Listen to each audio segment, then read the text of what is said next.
Welcome to the Art of Library Persuasion, using sales techniques to connect patrons with books and services. Today we have Christopher Fleming. Christopher Fleming is a devoted father, husband, and philosopher and librarian. Affectionately known as the People's Librarian. That's actually how I got to know you. That's it. A passionate advocate for childhood literacy, he blends his love for stories and music to inspire young minds. Christopher holds a bachelor's degree in business administration from Francis Marion University and a master's in library and information science from the University of South Carolina. And with over a decade of experience in public libraries, including his last 3 years as a branch manager, he brings both leadership and a heart to his work. You all, this is a very passionate man, and I'm really excited to have you all hear from him today. Thank you. Thank you so much. Y'all hear me okay? Much better. I know, right? Give one more round of applause for Brittany and all of the volunteers that's been helping out throughout this whole process. I've been seeing them running back and forth like crazy. So, I just wanted to give a brief shout out to both, her in particular, the volunteers. So how y'all doing? Y'all doing all right? Good.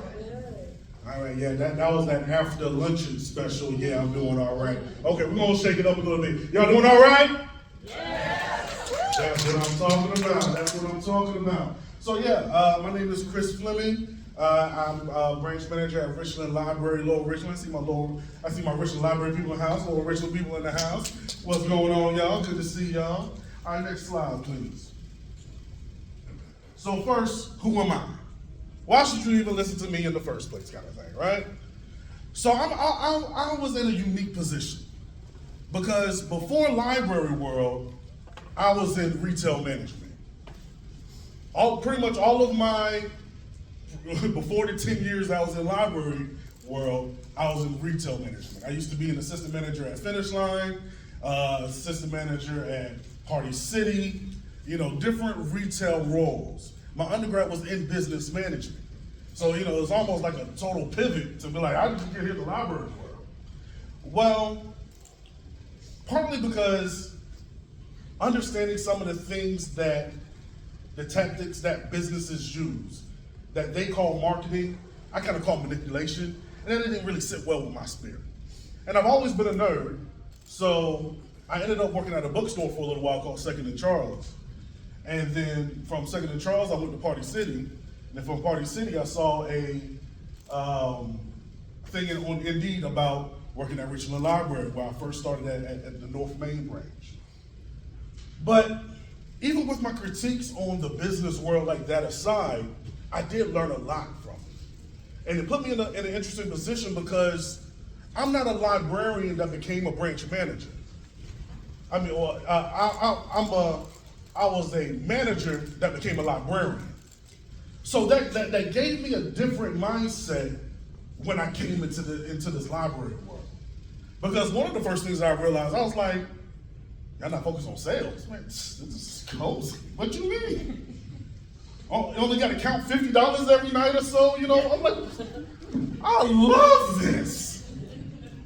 But I had some of that same mindset of what I could do to bring the most out of the positions that I was in. So whether I was an associate, whether I was a supervisor, or whatever the case is, I carry some of that knowledge over here into the library world. First thing is, I learned the demographics of the area in which I was at. Where am I at specifically to be like, okay, how am I going to navigate here? We're going to get a little bit into that, but before, I'm going to show you what my branch was looking like before I started at Lower Richland. Slide, please. So our branch opened in like 2019. So, and Lower Richland is the newest branch, and soon thereafter was COVID. It was like grand opening, grand closing, right?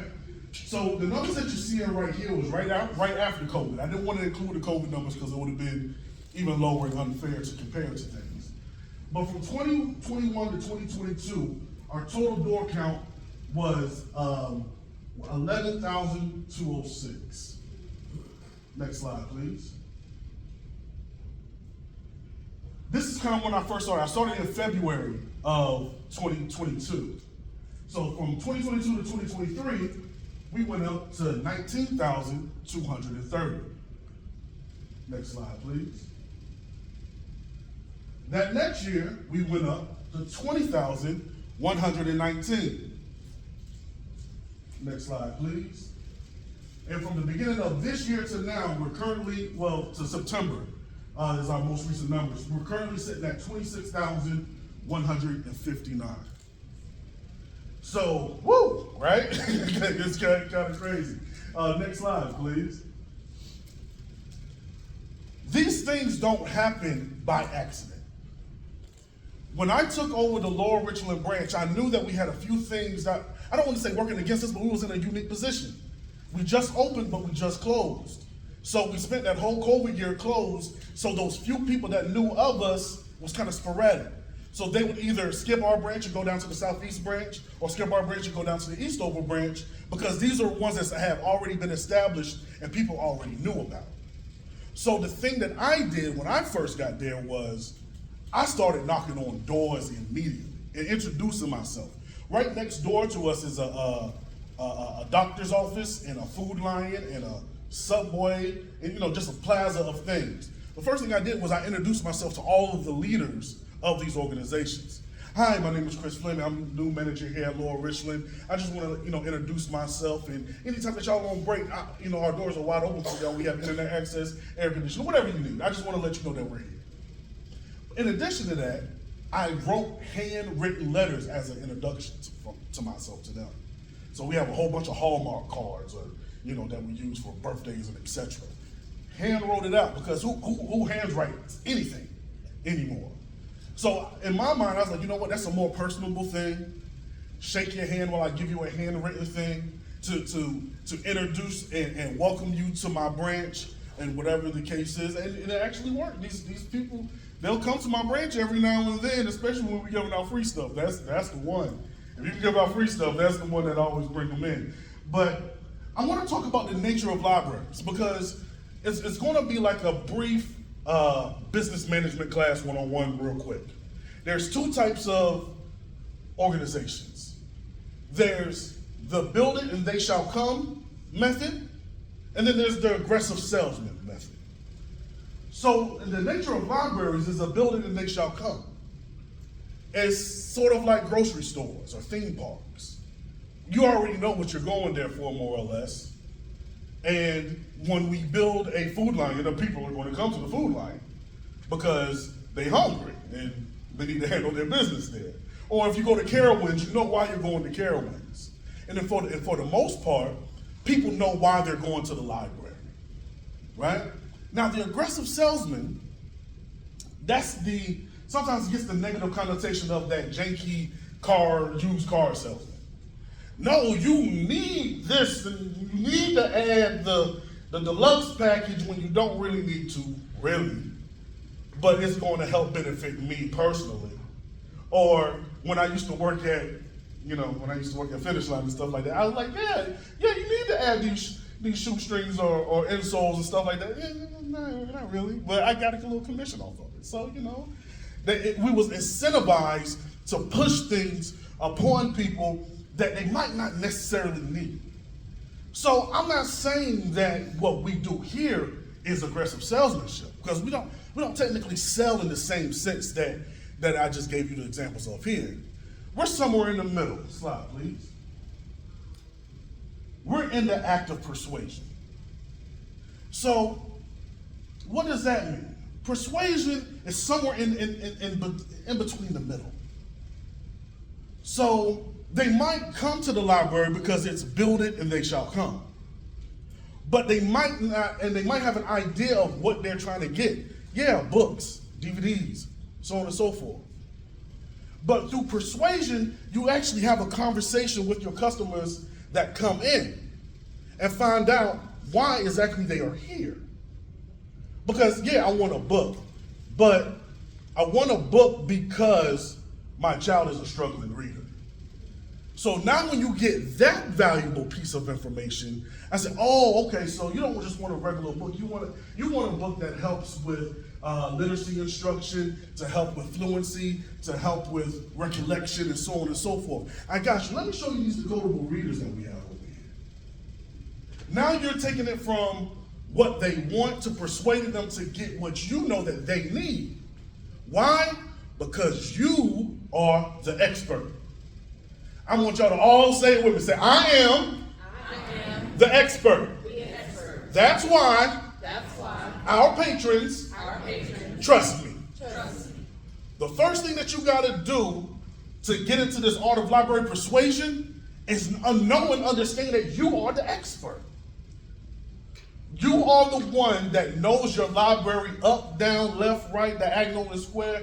You should know every inch of that, of your space and of your place and where everything should be. Should be. Should be. You see how everybody laughing? That's how I know I'm in here with library folks. Because I was pushing them where they're supposed to be. But like, it's like, yo, why is biography's way over here with sci-fi? You know, but, you know, we have an idea where things are kind of supposed to be in the area. So, like when I was working at Finish Line, the first thing that I would do when I came in at any shift, I was like, you know what, let me look at all the accessories that we got here. How many red shoestrings, how many insoles, how many cleaners, how many socks, how many this, how many that. So when I try to sell the main thing that they come in here for this tennis shoe that might be red and black, I already know, look, we got 4 red and black shoestrings that can go with it. I got some Jordan socks, the black with the red Jumpman on it. I can also sell the Jordan headband when they was popular. I don't see people wear sweatbands, you know, like that anymore. But like I'm telling you, I would have them out there coordinated because I knew where everything was and I didn't have to shuffle to get it. I already knew where the hats were. I already knew where every single thing, and I would assess it every single day. First thing that I do when I come in. All right? Next slide, please. So, another important thing is you got to know your ingredients. What makes you you? I come from the spoken word world, the actor world, and all of that good stuff, which is why I'm not nervous in front of this microphone. But you might have a whole different style than I do, and that's okay. Lean into the things that make you you and use that as leverage to have conversations with people that come into your store or into your library. I'm still hustling out here, right?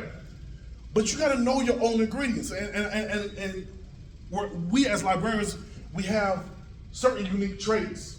Like we all care about literacy, right? Hands up, right? Care about access, intellectual freedom, all of that. So these are part of your ingredients that you can use when you come in contact with your patrons. Now, that's the macro. To make it even more micro, you might have more specific things like I specialize in mangas, teen fiction, history, or this, or that, or the third. So anytime when I, it's always good to have the macro so you can help anybody with everything. But for me, like, you know, when they're looking for philosophy books, history books, or someone like that, they know to tag me in real quick. Oh, I know exactly what you're looking for. It can be people who I agree with, disagree with, whatever, because I read a little bit of everything. You want Thomas Sowell, I can get you over here. You want Malcolm X, oh, that's right over here. You want this, that, and the third, I got you. Whatever you want, I got it. How many people in here are managers, like branch managers by any chance? Okay, a good little bit. So, this is for y'all in particular. You have to assess what the strengths of your team is. What is the thing that they love the most? Pull out the thing that they love the most. If they're passionate about teen fiction, make sure, like in retail world, we will call it ownership. Like I had ownership over these 3 aisles. I had to make sure that they was all clean, all the products was brought up to the front, and so on and so forth. The whole store can be jacked up, but I have ownership over these 3 right here. Nothing else really matters outside of these things right here. That's how I run my branch. Okay, you like teen fiction? Yo, you master that. You be the master of teen fiction. You be the master of children's literature and so on and so forth. And you let your standards be known of how you want your branch to look. I like to have all of my books edged to the very edge of the shelf. Make sure that there's no holes. every few whatevers, be sure you wipe down the dust and all of that good stuff, because it's those little minor things that people notice, even if they don't realize they notice it. Typically every morning before we open, I'm out in the front blowing the leaves, just away from the first 4 or 5 parking spots and in front of the door. Because in my head, I don't want the first thing that people see is just them crunching on leaves while they're trying to get into our branch. And it might seem like it's nothing until they go to somewhere else and they realize, like, dang, there's a lot of leaves here. That's nothing like my Lower Richland branch. It's those small little nuances that help you brand your branch into a way that gives it that special oomph, that helps make it, in what we call in the sales world, the purple cow. Because there's a lot of cows out there, not that purple one. That purple one, like, yo, what's something interesting about the purple one? You know what I'm saying? Like, so what's the thing that's going to make your branch stand out amongst everyone else? I have folks that say, like, look, there's a branch that I'm closer to, but I like coming to y'all because I love the customer service that y'all give. So I'm willing to travel an extra whatever, however, to come to your branch, because I know Sarah's going to make sure that our children are going to get the proper children's material. Or I love having conversations with me because it'll start about, I've had the deepest conversations with some of my patrons that had nothing to do with books. We'll talk about philosophies, we'll talk about ancient scriptures, we'll talk about life aspirations or whatever the case is, because that helps build a rapport that can't be matched anywhere. Next slide, please. So what's that? That's know your customer and then get to know your customer. There's a difference between the two. Next slide, please. So when you know your customer, this is like when they first come in. I never been to the Lower Richland branch before. I just happened to see Richland Library on the side. I was like, ooh, let me try that. They come in. Hey, how y'all doing? Welcome to Richland Library. My name is Chris. How might I help you today? Oh, hi, Chris. I want to get a book on a new author that I haven't read before. Oh, that's very interesting. You came to the right place with the library. We got all kinds of books. So what kind of books do you typically like, or what you typically read? Well, I'm a nerd. I kind of I like nonfiction books. Certain books that I've read already are like Thomas Sowell's Basic Economics. Oh, interesting. So do you want things that's along that line, or do you want things that kind of would challenge the stances that Thomas Sowell might take? That's a good question. Let's see if we can find someone that opposes Thomas Sowell's positions on economics or whatever the case is. That's a beautiful idea. Look, come with me to the front desk right here, and let's see what search we can do, and see if we can find some books that might help connect to what you're looking for. Now, if you already have an idea of what people might already oppose Thomas Sowell's positions, it's like, oh man, someone that's totally different from this guy. Like, I'm just throwing names out there. I was like, yo, AOC just wrote a book. Let's see what she got. No, even better. Bernie Sanders just wrote a book. Let's see what Bernie Sanders is talking about over here. If you want something that's totally opposed to the conservative view that Thomas Sowell has, let me bring you Bernie Sanders, the one that makes everybody quiver with his liberal economic stances. To be able to do that, you're going to have to know your range of your expertise. So if that customer came in and talked to my children's librarian and it might not be their expertise, you know what, give me 1 second. Yo, Chris, this sounds like something that you might know about. Yeah, how can I help you? We alley-oop to one another real quick. I will hot potato so quick. Sarah, let me can you help them out with this over here and stuff like that. So then it's effective communication. Active listening and effective communication are almost one and the same. Because When I'm actively listening to what you're saying, I'm both listening to what you're saying and what you're not saying at the same time. Because you might not be able to articulate exactly what it is that you're looking for yourself. You just know that you want a certain item or a certain thing. I just moved into the city, and we always like to touch down with the new libraries, and I want something for my child to do. Oh man, that's beautiful. Matter of fact, let me show you our events that we have for the rest of this month. We got this printed out right here, and we have two branches that are closest to us, Eastover and Southeast. All you have to do is go to www.richlandlibrary.com/events. You can see everything that's going on in our library system. What kind of things do you like? Well, I have a teen. Oh, man, you have a teen. You should see the teen area at blah blah blah whoopie whoop. Or if we're trying to bring them more in here, like look, we got an Xbox One over here. We have teen nights every second Tuesday right after school from 3 to 5. Because we're right across the street from our high school. So we would love to welcome them in here and do this or whatever. We have board game nights on Saturdays. We have this, we have that. So you have to be well aware of the things that you got going on in your branch. That's just as important as knowing where things are at in your branch. We got sewing classes, we got DJ classes, we got recording studio time, which we all do, by the way. Richland Library, Lower Richland.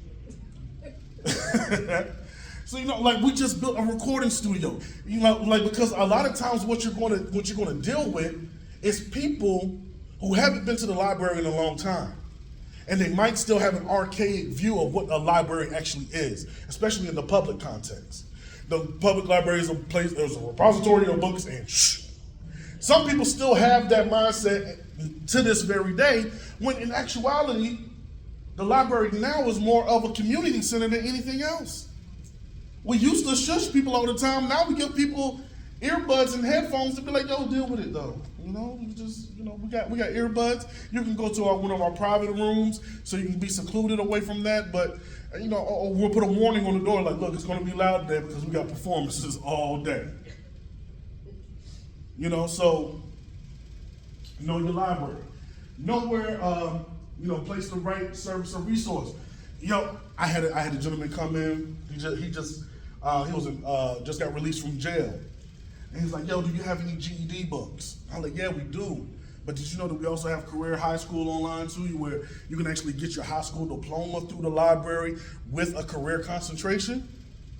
Nah, I didn't know anything about that, man. Let me show you what this right here. All you have to do is go to this website, set up an appointment, blah blah blah blah blah. It's great that you can get a GED, but it looks even better if you get a high school diploma. And on top of that, again, you will have a career path already set in front of you. These kind of things, if you just know them and able to present them when it's time, you can change the trajectory of somebody's life. So this is more than just customer service. We're change agents. We have the potential to change the trajectory of somebody's life. That's why I'm so passionate about childhood literacy. Because if you don't have a grasp on that literacy, what they say about the fourth grade, the watershed year, fourth grade year, it's like the statistics are against you forever catching up, ever. We have high school graduates that's graduating. There was a young lady that sued her high school because she graduated and she couldn't read. Within the context of African Americans, the literacy rate will make you cry. So that's one of my passions as a library manager. That's my overarching vision. To intervene with that problem that I have a passion about first. Then, library managers, you have your vision right here, but be sure that you include the visions of your staff somewhere in there so they can, again, have a sense of ownership in the overall running of the branch. You don't want it to only be your vision, your passions, your love, what you do, because you're managing X amount of people. You want them to be excited about coming to work every day as well. So be sure you add the sewing classes. Be sure you add the if they're interested about bugs. Be sure you add if they're interested about painting or whatever the case is. All of these things can be interwoven into the overall mission of your branch. We have a strategic plan for the Richland Library, but what's the strategic plan for your branch? We have a mission for the library overall, but what's the mission for your branch? Because Maine is somewhere downtown. That's a whole different culture. And with all due respect, I get it. But we're in rural areas. We have specific problems in rural areas that nobody else does. When you look at them demographics, you find out that most families only have one car. Yeah, that might put a hamper on those programs. Once you look into that data. If you look into your demographics, find out that most people might work 2 jobs. That might put a hampering on some of the things that you're trying to do. But did you also look into the data and see how many churches and houses of worship and stuff like that are around? That might be your end. Because they might not come to the library initially and stuff like that, but one thing that country folks are going to do, they're going to go to church in the morning. And typically, they will have like an event calendar. And if you would like your event to be on the event calendar, please have it at Wednesday, the Wednesday before the Sunday service. Slide your programs in there. Because the congregation of the country folk are going to be at church. And then if they see that flyer at their church thing, it sticks in their mind a little bit more. You got to be creative. You got to think outside of the box. You got to see partnerships where partnerships might not be at. And you also have to have confidence and competence. You know, I did a poll, we'll touch on it a little bit later. Most people said that they're somewhat confident, which is a good thing. But you have to have competence with that confidence. Because some people are confident, but are not competent. Like, yeah, got their chest out, but hollow. We don't want that. Next slide, please.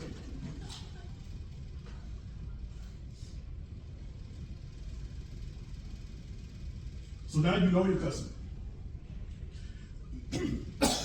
Same thing like in retail world, you want repeat customers. How do you get that repeat customer? You get to know your customer. Remember their preferences, read them by name, recall their interests. Hey, Mrs. Johnson, good to see you again. How's little Billy doing with his reading? Has he improved any since the last time we talked? Oh man, you remember that? You remember my name? Like, these are the small things that'll make you different from everybody else. Anticipate needs. Like, yeah, you know, I know, you know, little Daquan is, you know, he's working on his reading right here. So let's get him the codable readers 1 and 2. But let's also get 3 and 4 so he have a little challenge as he develops and goes along. And you know what? Matter of fact, let's get you some graphic novels to go along with it. So he doesn't always equate, you know, reading with the cold work of the codable readers. Let's give him something that he likes. He likes Dragon Ball, right? Let's get him the mangas over here, and also something to give him a little brain candy. We got the DVDs over here as well. And if you want to take it that much better, you talk to little Daquan like this. Yo, what's up, little buddy? What kind of books do you like? Talk to him or her directly, face to face. Kneel down. Talk to him if you can't kneel down. You see, I'm holding on to this. You see, I'm holding on to this right here. But talk to them, because these are little human beings, adults in training. So you might as well talk to them like they are. Yo, what kind of things do you like? You like football? You like basketball? You like science? You like this? You like that? Man, come here, man. Let me show you the books that we got over here. And then you guide them over to the children's section and show them the books that we got. Graphic novels or whatever the case is, whatever interest that you're able to pull from them, because what will happen is it's the children that will ensure that the adults come back. If you make that child feel special, they're like, Mommy, I want to go back to the library with the guy with the funny hat. Why? Because, you know, he talked to me and stuff like that. I want to go to That's the same tactics that banks use, by the way, which is why they give them suckers. They don't care about your kid like that. But if they see the child in the background, they're going to give them a little dum-dum, and the kid will be like, oh, can I go to the bank? I want to go to that bank because I get a sucker every time I come. These are those small little tactics. Be aware. It's pretty cool, man, once you actually are able to see it. Personalized experiences. If you're able to schedule a time for them to come to your branch, have 3 or 4 books ready for them. Hey, my child had struggling to read her, but they love butterflies. That's awesome. So if you come by 4 o'clock or whatever on Tuesday, I'm gonna have 10 books ready for you. Get it and go. We at Lower Richmond we have our book bundles. Yo, again, we are the experts, right? I said, we did the hard work for you. We got 5 books for you, 3 of them fiction, 2 of them nonfiction. We already have them sectioned off by the age and got them wrapped up in a nice bow. All you got to do is pick that up and check it on out. Now, look at the various levels. Now, they came into the library looking to get a book, and they might have would have gotten 1 book. But since you anticipated a need, potentially, you had a stack of books ready. You had book bundles ready. So that helps your numbers and your checkout numbers to go to 1 to 5, just like that. Then you're going to leverage that data for your own yearly reviews for yourself. If you're able to get into the data of how your branch is doing, learn that. That's the lifeblood. Look, one of the things that I've learned in library school is like they don't care about things anecdotally anymore. Data is king. I felt like I did a good job. That's what's up, but nobody came.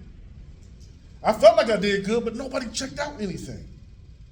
So if you want to have leverage to potentially rise up in the library system that you're at, or leverage to go to another library system to get a higher title, higher pay, higher this, higher that, you better document everything and back it up by data.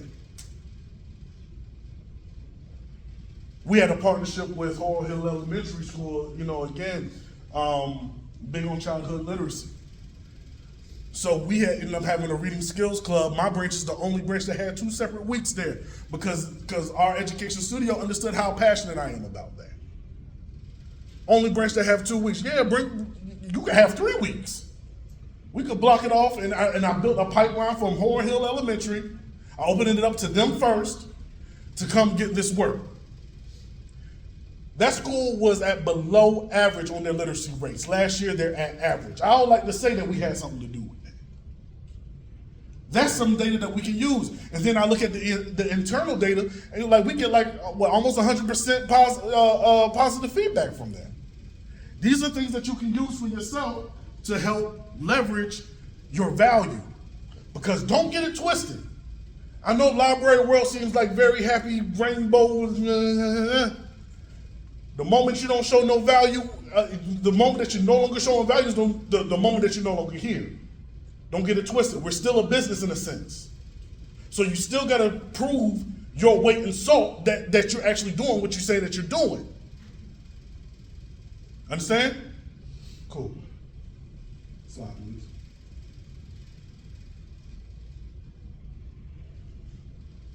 We touched on this a little bit earlier. Confidence and competence. It comes with practice, y'all. It comes with practice.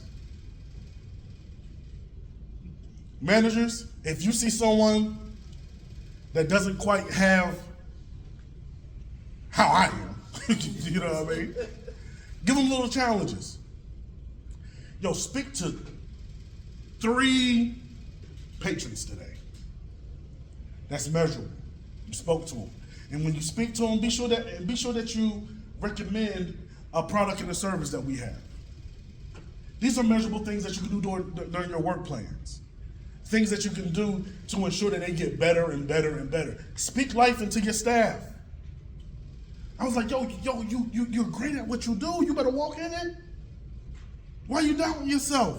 I see the passion that you have behind doing whatever it is that you're doing. Let the world see how great you are. I already see it.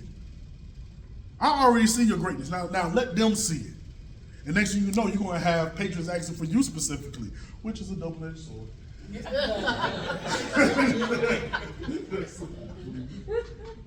Again, with the confidence and competence, know your product, know your place in it. Know what you're bringing to people, and know exactly where it's at. If y'all have a lot of online resources, don't neglect the online resources.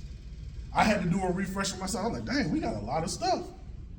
At Richland Library, you can learn languages, you get legal forms. We got Ancestry, we got this, we got that. We got a lot of things. So managers, there's really no excuse for downtime like that. In the retail world, they say if you got time to lean, you got time to clean, which is true. But if you got time to chill, you got time to build on that website and make sure you know everything that we got. Make sure you know about Hoopla. Make sure you know about Canopy. All these things. So, if you talk to a customer and find out that they love documentaries, man, let me tell you about Canopy for the free. You paying for Netflix? That's crazy when you can do this. Whatever the case is, wrap it up in whatever your personality is. And just be authentic. We all talk about always being your authentic self. Yo, do that. Because when you're your authentic self, people gravitate to that. Just like y'all gravitating to me. Next time, please. This is the biggie. Outreach, especially for our rural folks. You won't have to hit that pavement. Managers, I know that office is comfortable, yo. I got a nice one. I bought a new chair and everything. It's extra comfortable. Got 2 screens and everything. I could just sit there and chill all day for real. And I got like the 2-way mirror, so I can just sit there and look out at my staff, even though they don't think I see them, but I see them. I could be like this all day. But that's not going to benefit you the most. When I first got at my branch, I hit the street. I was barely at my branch. I'm going to Gaston Elementary today. I'm going to Hopkins Elementary. I'm going to Hopkins Middle. I'm going to Horror Hill. I'm going to Southeast. I'm going to Lower Richland. Some people knew me from my old branch. I had to go way over the North Main side to still do poetry events over here because they still had my contact information. And I was like, all right, I guess, let's go. I'm going to Mill Creek. I'm trying to build new partnerships with these people, this people. That first year or so, man, tired. But you see what the foot traffic difference is too. Now, and it's also important to say that the area that I am in is a developing area. We have a lot of houses being built. We have a lot of businesses being built, and all that good stuff as well. So the success that we have is partially due to that, but you still have to be sure that these new people that don't know nothing about the area know that you exist. So, those leaps and bounds and numbers are beautiful to see, but adjust them for it to be, what they say, the SMART goals. Be sure it's measurable to the context in which you're in. You might not go up 5, 10,000 some odd people within a year. That's an anomaly, y'all. I know this. But just judge yourself based off of what you did last year. And if you did better than last year, you'll count that as a win. If you didn't, find out where you went wrong. Think about other things that you can do. Think about other partnerships that might exist. Have you reached out to your state museum lately? The local park? Your local churches again? Your local daycares? Do outreach there, but be sure that they behinds do some outreach to your branch too. Because they'll love taking all day. But be sure you build a relationship that everybody needs. You know what I'm saying? So you just never know. Maybe you need to develop a relationship with the superintendent of your school district. Maybe meet them. Meet some folks at their school district and stuff like that. Meet some folks at the Boys and Girls Club. Meet some folks at, there's always these little pockets of people that's doing similar things that you're doing. So just be sure that you're going out there shaking hands and kissing babies. Next slide, please. Okay, you got two. All right. Remember, your library is your base, not your limitation. It's your base. This is where you curate your ideas and all of that good stuff. But don't have everything stuck there. Spread the love, spread the knowledge, spread the inspiration to your staff, and speak life into them. What Miss Frizzle say, make mistakes. School bus, say get dirty, make mistakes. Yo, it's okay. It's okay. Whatever mistake you do is not going to take out the library. I promise. Well, I don't promise. But more than likely, it's not going to destroy your library. So don't be afraid to push the limit of what it means to be a public librarian. That's one of the things that drives me. Oh, you say that a public librarian only can be this, this, and this? Well, I'm going to do this, and I'm gonna produce academic papers as well. I'm going to push the whole idea of what it means to be a public librarian. Stretch that idea of what it means. Next slide, please. So this was some of your concerns through the poll. Next slide. How confident? 10 out of 18 said somewhat confident. 8 out of 10 said very confident. That's a beautiful thing. That's a good start. Somewhat confident is good, because that's a little bit of nervousness. But you're like, all right, just jump, try it, figure it out, build the bike as you're riding it. It's okay. You might skin your knee, but it's okay. Managers, be sure that you inspire your staff to talk to new people, promote this book, promote this, promote that, whatever the case is. It's okay. It's okay, because you're only going to get better. You're only going to get better. Next slide, please. The hardest part of persuading a patron, I think the 10 out of 12 said explaining value quickly. That just takes practice, y'all. What's the benefit of the decodable reader? You remember Hooked on Phonics? This is a holdable Hooked on Phonics right here. We break down words on the phonetic level so your child will understand the science of reading. Here, let me get 2 of them for you along with these books right here. Assume the cell will just bring it up to the front desk. They might say, no, I don't need it. That's fine. If you get a little pushback, that's fine. You're not in a sales arena like that. If they push back, it's all good. I just want to let you know that it's always here. And here's some other resources that you can look into to learn more about the decodable readers. Here's a handout. Here's a QR code. Here's all of that. Make sure they leave with something, though. Next slide, please. Is that it? Yep, that's it. So do y'all feel a little bit better now? Any value to it? That's dope. How many more minutes we got? Oh, you have to 4 or 5. Do I have any questions? Questions, critiques, or whatever? Yes. Yeah. So when you started doing all of this outreach, going out and talking to business owners, talking to the local community, did you have support from your library administration, or did you have to get buy-in from them? I did have support. My most immediate supervisor just walked in, and typically I tell her what I did after I do it, though. I said, man, let me tell you what I did last week to help promote the library, But in all seriousness, I know we're in a unique position at Richland Library that we typically get a lot of support for the things that we do, especially when it comes to promoting the library. Everybody doesn't have that. So try to figure out ways around that.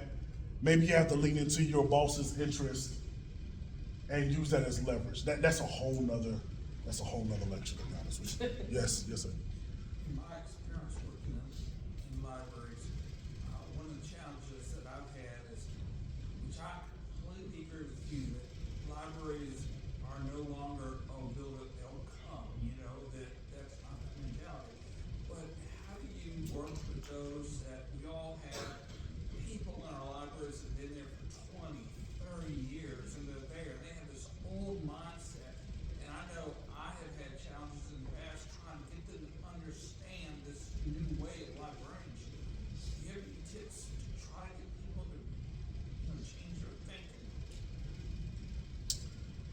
Perhaps I have one-on-ones with them to show them the new technology that is happening, the new trends that are happening in librarianship, and juxtapose that with the knowledge that they've had of their 20 years worth of experience. So I was like, yo, Miss So-and-so, there's this new trend that's going on with the library world that blankety, blankety, blankety, blank.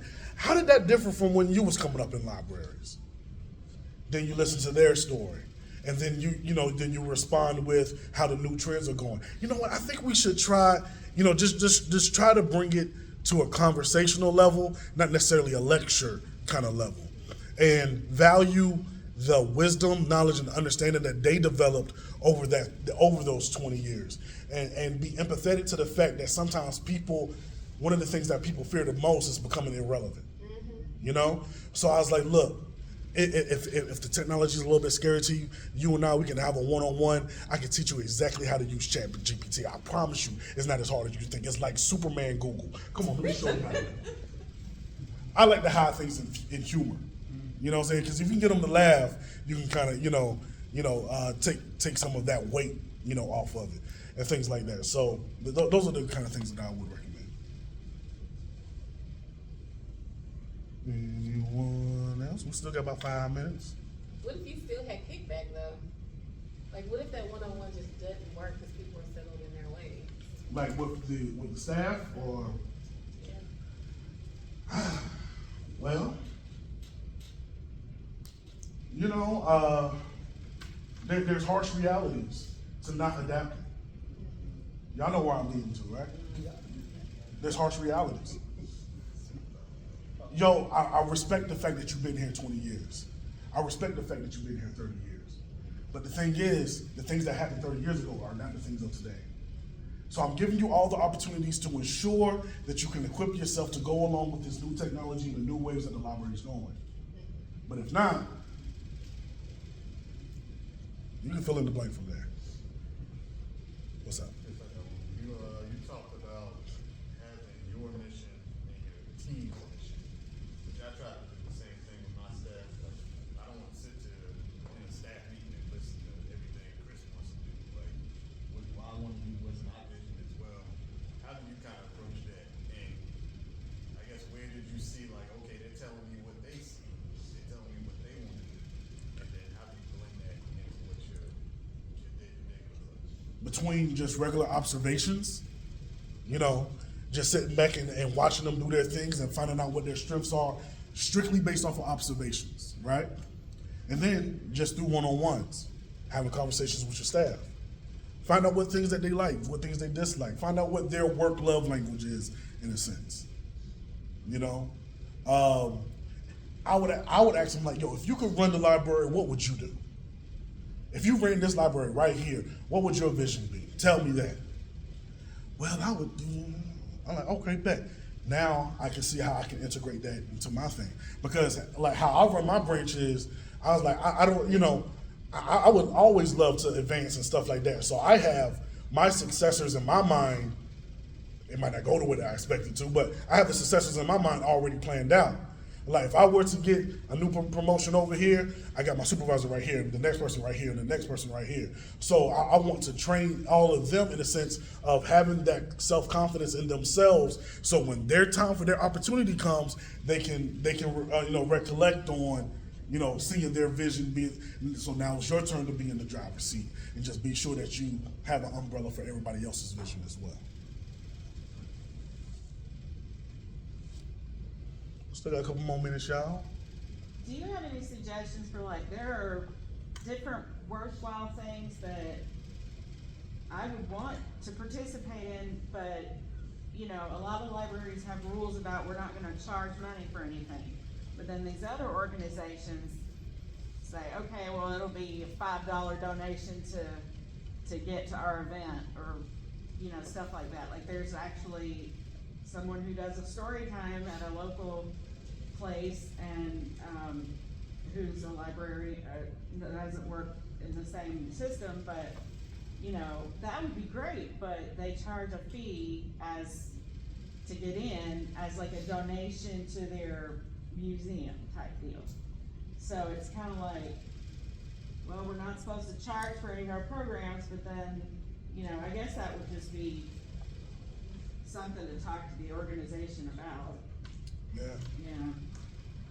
Sitting here talking about it and Kind of answering cases. my own questions. That's how it happens sometimes. You just gotta talk it out loud Just sometimes. kinda negotiate a little bit on that. So y'all charge for programs, or I'm not quite understanding. I'm sorry, there's a couple of organizations that I thought would be good to partner with, but for the things that they do. They charge. They charge a fee as a donation to their organization, I see. so.